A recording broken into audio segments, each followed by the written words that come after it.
Quem são os serafins na Bíblia? Serafins são seres da ordem dos anjos, que servem constantemente em torno do trono de Deus. Na Bíblia, o termo serafins refere-se a um tipo de ser celestial ou criatura angelical, que é descrito no livro de Isaías, especificamente em Isaías 6.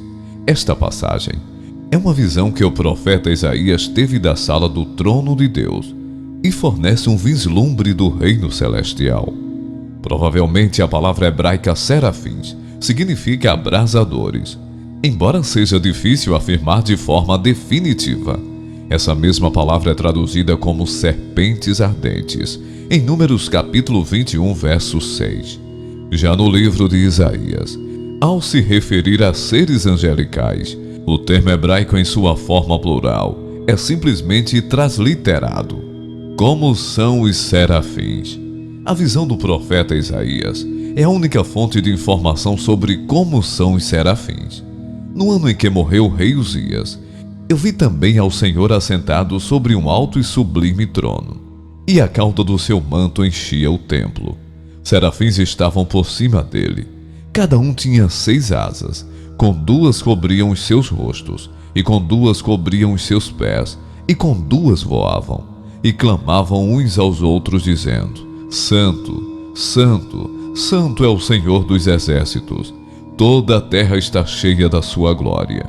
E os umbrais das portas se moveram, a voz do que clamava, e a casa se encheu de fumaça. Isaías capítulo 6, versos 1 a 4. A partir desta descrição, aprendemos que os serafins têm 6 asas, e sua função principal é louvar e adorar a Deus. Eles são conhecidos pela sua proclamação da santidade de Deus, com repetido grito de Santo, Santo, Santo é o Senhor Todo-Poderoso. A imagem dos serafins na visão de Isaías enfatiza a transcendência e a majestade de Deus. Os serafins também ministram ao Senhor e servem como seus agentes de purificação, como demonstrado pela purificação dos pecados de Isaías, antes de ele iniciar seu ministério profético. Os serafins não são mencionados com tanta frequência na Bíblia, como outros seres angélicos, como querubins ou arcanjos, e seu papel está principalmente associado à adoração e exaltação de Deus. O termo serafins vem da palavra hebraica serafim, que significa queimam ou ardentes, possivelmente sugerindo uma natureza radiante ou intensa. Grande parte dos estudiosos entende que Isaías oferece uma representação simbólica dessas criaturas. Se esta descrição realmente tiver um caráter simbólico, então é possível que seu objetivo principal seja apontar para a extraordinária glória de Deus. A informação de que os serafins cobriam o rosto com 2 asas talvez simplesmente indique a pureza da glória e santidade de Deus, a ponto de que até mesmo os seres angelicais que servem diante do seu trono são incapazes de olhar diretamente para ele. O fato de os serafins cobrirem os pés com outras 2 asas pode ser que demonstre sua constante atitude de modéstia diante do Rei do Universo. Da mesma forma, as 2 asas disponíveis, usadas pelos serafins para voar, talvez representem que eles estão sempre prontos a fazerem a vontade do soberano Senhor. Qual função dos serafins? O profeta diz que incansavelmente os serafins clamavam uns para os outros dizendo: Santo, Santo, Santo é o Senhor dos exércitos, toda a terra está repleta de sua glória. Isaías capítulo 6, verso 3. Essa ação de adoração era tão forte que o limiar do templo divino se abalava. Esse texto de Isaías claramente indica que a função principal dos serafins é adorar diante do trono de Deus. Alguns intérpretes dizem que os serafins podem ser considerados como uma classe dos mais nobres anjos, que assistem na presença de Deus dia e noite. Os serafins proclamam a santidade de Deus em tudo o que fazem. Em certo aspecto, os serafins parecem ser uma classe de anjos relacionada aos querubins. O profeta Isaías também indica uma função específica, que talvez esteja relacionada ao provável significado da palavra hebraica serafim. abrasadores. Ele diz que um dos serafins voou em sua direção trazendo uma brasa viva, tirada do altar com uma tenaz.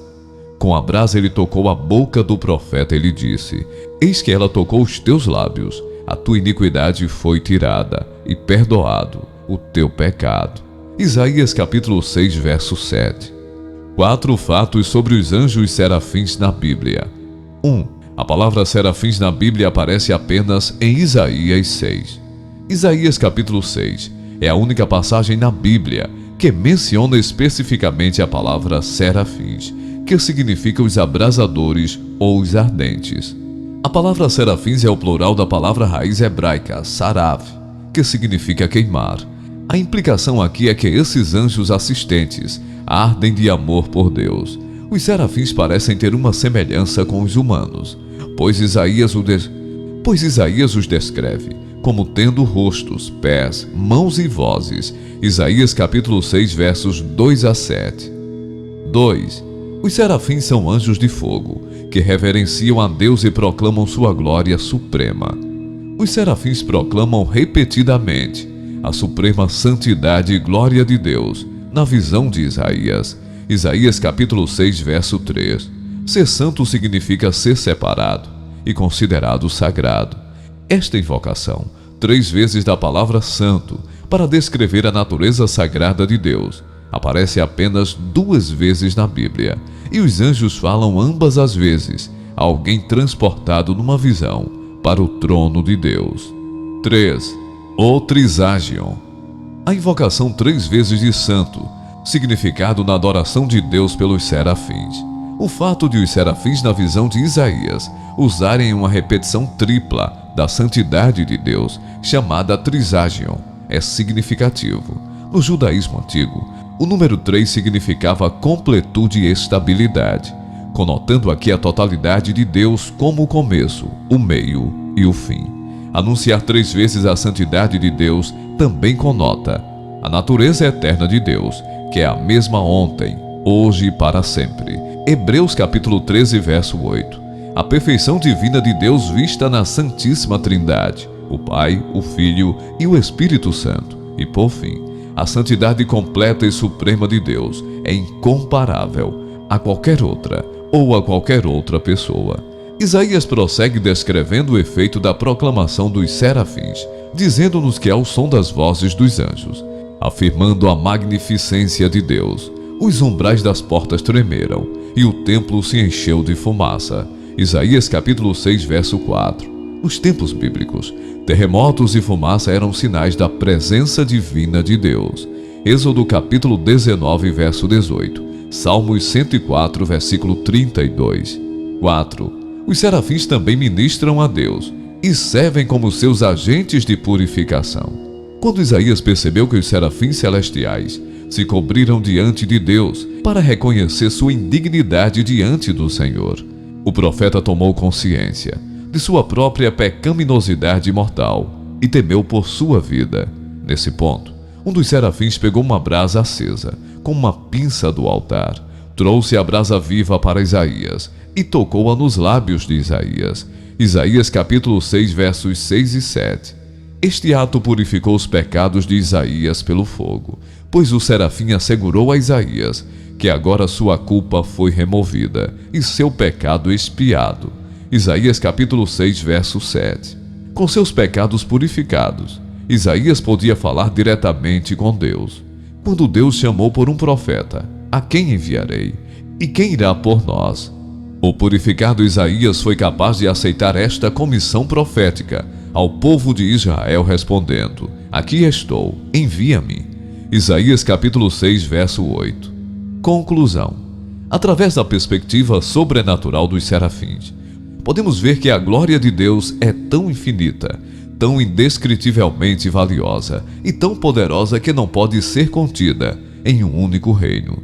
Sua glória irrompe pelo céu, desdobra-se através do reino espiritual e transborda por toda a terra.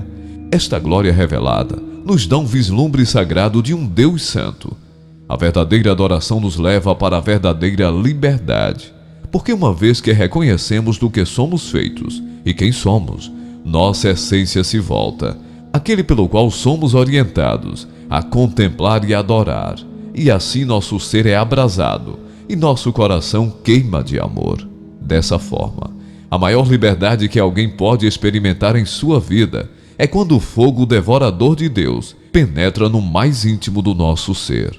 Quem se deixa queimar pelo fogo de amor de Deus se torna como brasas sobre o altar, que queima e purifica todas as impurezas.